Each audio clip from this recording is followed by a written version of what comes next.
Hello viewers, আসসালামু আলাইকুম। কেমন আছেন? আজকে একটি মজাদার স্ন্যাক্স নিয়ে আসলাম। ডিমের ললিপপ। স্ন্যাক্সটা আপনারা কম বেশি সবাই জানেন, তবে আমি একটু অন্যরকমভাবে আপনাদের দেখিয়েছি। এই ডিমের স্ন্যাক্সটাতে আমি ফুলকপি ইউজ করেছি, মানে কলিফ্লাওয়ার দিয়ে আমরা ডিমের যে ললিপপটা ওটা বানিয়েছি। এখানে সিদ্ধ ডিম 2টো নিয়েছি। তারপরে দেখুন কলিফ্লাওয়ারটাকে মানে ফুলকপিটাকে আমি ভালো করে একটু বয়েল করে নিয়েছি। বয়েল করে নিয়ে একটু স্মুথ করে নিয়েছি। এরপর সালাতের মেশিন দিয়ে এটাকে রাফ মানে ছোট ছোট আকারে দানা করে নেব। এরপর পেঁয়াজ, আপনারা না এখানে কাঁচামরিচ দিয়েছি, আর আমি এখানে একটা পুদিনা পাতা দিয়েছি। পুদিনা পাতা দিলে না স্মেলটা খুব ভালো আসে, অনেক ভালো লাগে। আপনারা যখন খাবেন এটা তখন বুঝতে পারবেন এতটা টেস্ট। একটু কষ্ট করে পুদিনা পাতা থাকলে না পুদিনা পাতা দিবেন। এরপর আদা বাটা দিয়েছি, রসুন বাটা দিয়েছি, ধনিয়া গুঁড়া, জিরা গুঁড়া, লাল মরিচ, একটু হলুদটা দিলেও আছে, না দিলেও আছে, এটা আপনার পছন্দ।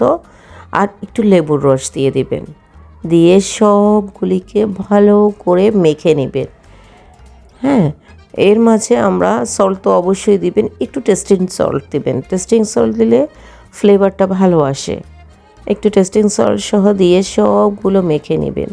মেখে নিয়ে ছোট ছোট মাখার জন্য এখানে আমাদের যে এটা বাইন্ডিংসটাকে একটু টাইট হওয়ার জন্য কর্নফ্লাওয়ার দিবেন 2 টেবিল স্পুন কর্নফ্লাওয়ার দিয়ে বাইন্ডিংটা করে নেবেন।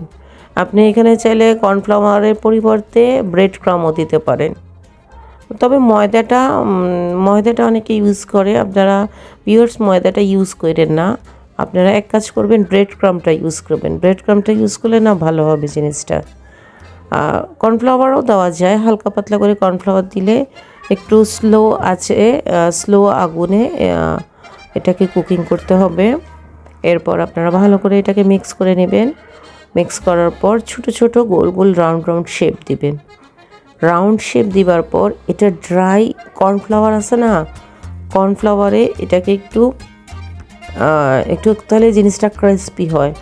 কর্নফ্লাওয়ারে একটু লাগিয়ে নেবেন উপরে ড্রাই কর্নফ্লাওয়ারে লাগানোর পর ডিমে চুপিয়ে ব্রেড ক্রাম্ব লাগিয়ে ভালো করে ফ্রাই করে নেবেন। হয়ে গেল। এবং ললিপপের যে একটা ললিপপ স্টিক থাকে, স্টিকটা আপনারা ঢুকিয়ে দেবেন, ব্যাস হয়ে গেল ললিপপ, এগ ললিপপ। ভিডিওটি আপনারা পুরো ওয়াচ করবেন, পুরো ওয়াচ না করলে বুঝতেই পারবেন না। ঠিক আছে, দেখুন আপনারা আস্তে আস্তে দেখতে থাকুন। ভিউয়ার্স, আমার ভিডিওগুলো ভালো লাগলে অবশ্যই একটি লাইক দিবেন। অবশ্যই আপনার একটা লাইক দিলে 10 জন মানুষের কাছে ভিডিওটা যাবে।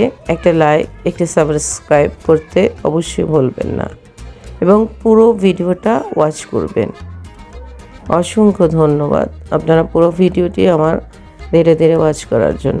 এখন পুরো ভিডিওটা দেখতে থাকুন।